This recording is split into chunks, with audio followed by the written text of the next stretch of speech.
trained for, something that you never get used to. And no human ever should have to be exposed to that. That's the Carroll County EMS chief describing the moments first responders pulled 3 bodies from a burned home in Carrollton. Authorities are still searching for a 4th body inside the remains of that home. Good evening. I'm Connie Leonard. Tonight, that's where we find Ian Hardwitt and photojournalist Jessica Farley. They join us now. Ian, how long have these crews been looking now? Connie, that search began and continued through last night. It continues even now, just this morning. That's when firefighters were able to put out the hot spots on the fire that took that house behind me. I'll step out of the way so you can see it. With these privacy screens up, the solemn task of figuring out who was killed in that home fire, that still lays ahead. The solemn and private job, going through the rubble of a devastating house fire in downtown Carrollton, brought confirmation that at least 3 people died inside. Who they were, coroners can't say yet. And after speaking to family members, we believe that there may be 1 additional victim inside that residence that we are still looking for. That's happening behind these tarps. Excavators clearing the way for the delicate job. Nancy Hilton, cousin by marriage to the mother family say died in the fire, knows they need support. Not just today or tomorrow or even the rest of this week, for the weeks to come, because there's going to be a lot of time that the family is going to need lots of people. Surviving the blaze, 1 young girl, now intubated in a Louisville hospital, rescued from the back door by police. 1 man was gone from the house at the time of the fire. Flames so intense, they smoldered a day later. It was this morning before we could safely approach. We did do some work last night in certain portions of the incident, but we worked throughout the night to ensure we were cooling hot spots. A lot of debris there, a lot of heat that we had to work through. Now, as what's left of the house is carried off, arson investigators are now determining how this tragedy started. Family now fragmented, left without a home. This community has pulled together like no community that I've been a part of. It's a very tight-knit community, and again, that's the reason I say we need to pray for this community. The whole community, when one hurts, the whole community hurts. Police say now the prayers must continue for them as they ask for privacy.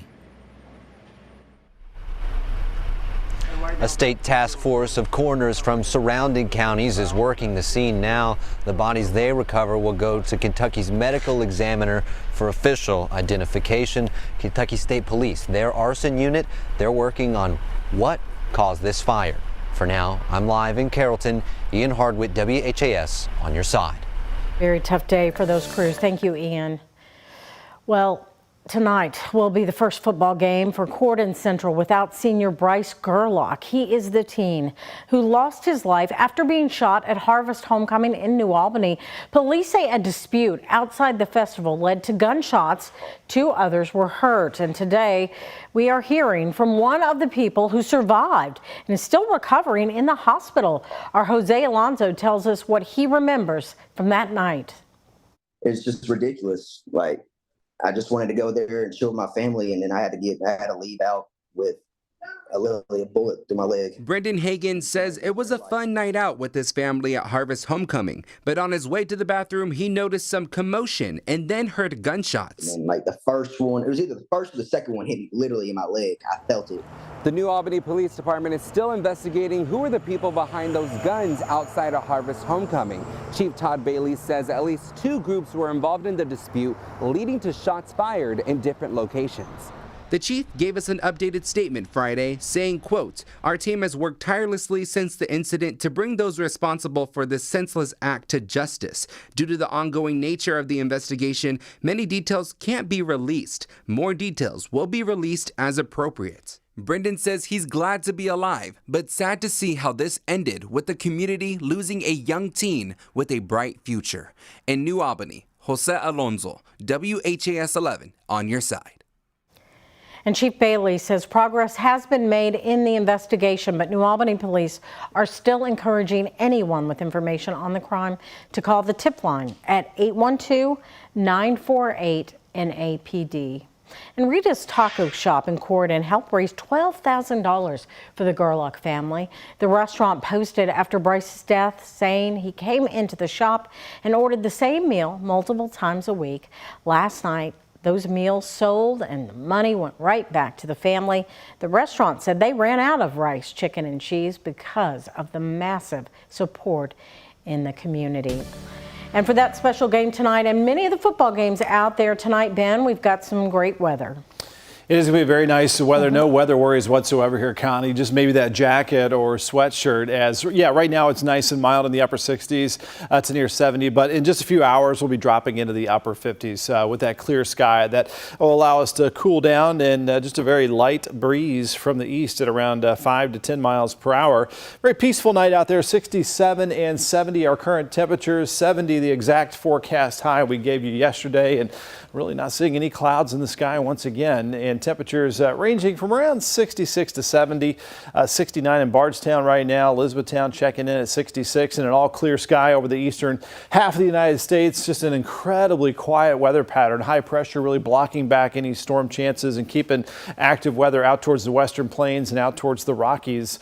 So easy to guess here that it will remain clear on future casts. Here's the 50s as we head towards sunset. Sunset now right at 7 p.m. Our last 7 p.m. sunset of the year, as our sunsets get earlier and earlier, down to the upper 30s and 40s overnight, and then tomorrow topping out a little bit warmer in the lower 70s for a great Saturday afternoon. So we're in good shape for our U of L game tomorrow at noon.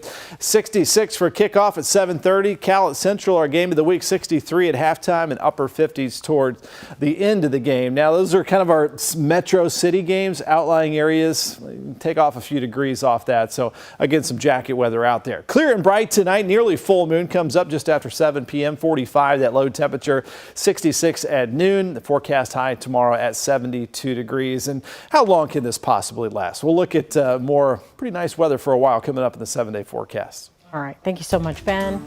A man in southern Indiana was sentenced for 3D printing illegal guns and Glock switches. Markel Payne from Evansville was caught with 60 plastic Glock switches that he printed. Those look like this, plastic parts that you add to guns that make them fully automatic, like machine guns. He also made a ghost gun with traceable serial numbers without traceable serial numbers. Payne is sentenced to 7 years. Glock switches are illegal in Indiana after a law went into effect last year. They're also illegal under federal law because they are considered machine guns on their own, and no machine guns made after 1986 can be registered in the U.S. The Customs and Patrol Office at the Port of Cincinnati told our focus team that they are confiscating more and more of these switches. A girl died from a shooting in Okolona late last night. Police were called out to Audubon Hospital around 11:30 for a girl who came in with gunshot wounds. And they believe that shooting took place in the area of Preston Highway and Outer Loop. She died shortly after her arrival at the hospital. There are no suspects at this time, but if you know anything, you are asked to call LMPD's anonymous tip line at 574-LMPD. 100 years of football games and high school memories. The Manual Stadium Gate is now officially a historic landmark. The first game played at the stadium happened on this day in 1924. And over the years, the stadium hosted major games from UK to U of L and even the Fort Knox Tankers. Funding was a joint effort, including, ironically, a $1,000 donation from students at rival Male High School. Manual alum Mike McDaniel wrote a book, Stand Up and Cheer, about the history of the school, including the stadium, and he was there for the dedication. A group of students, faculty, teachers, and alums all together spent one Saturday, and they built a wooden fence around the whole property in one Saturday. Wow. The whole stadium was considered for landmark status, but improvements need to be made, including the addition of turf before next season. A Kentucky couple purchases land, causing historians for the last couple of years to scramble, trying to find anything that could explain their find. About 30 minutes from Louisville and Bullitt County in the town of Cane Spring, a couple clearing their property discovered a piece of Kentucky and told our Charlene Shanklin about this African-American history. But we didn't know it had anything to do with the college or whatever, so. This was a part of the college. Yeah, but you can see, like, these were the steps that went up, you know, the foundation of the steps. Yes. Well, the couple found what historians say is a portion of the dorm for Eckstein Norton University, which opened in 1890 and was funded and supported by then L&N President Eckstein Norton.